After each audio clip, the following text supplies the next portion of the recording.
Bonjour, permettez-moi en tant que doyen de la faculté de médecine Montpellier-Nîmes de souhaiter la bienvenue à cette œuvre dans le cadre du Festival des architectures vives au sein de la cour d'honneur de la faculté de médecine de Montpellier-Nîmes qui fête en 2020 et jusqu'au 17 août 2021 les 800 ans de la création de l'Université de médecine de Montpellier, avec en particulier la création de la première université de médecine, c'est-à-dire plaçant l'homme au centre des préoccupations, entouré de son écosystème, de son environnement qu'il soit humain, environnement qu'il soit de sa nature, et en particulier de tout ce que l'on peut faire graviter autour de l'homme.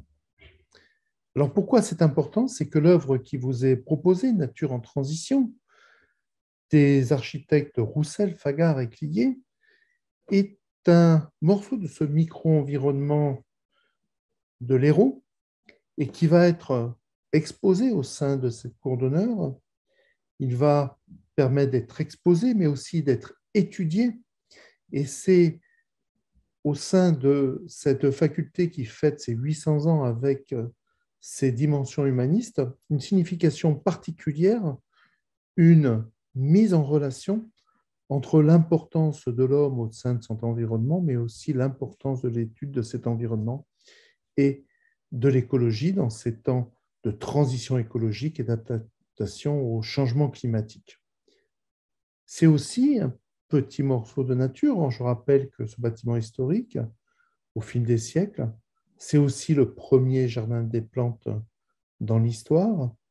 Et là aussi, l'importance de la nature, l'importance de la botanique. Et il faut rappeler que d'illustres médecins ont fait des travaux et des découvertes remarquables dans le domaine de la botanique au fil du temps. Un certain nombre ont été directeurs du Jardin des plantes. Et là, on voit bien un peu cette espèce de mise en relation et la pertinence de cette œuvre Nature en transition dans cette cour d'honneur à l'occasion de ces 800 ans.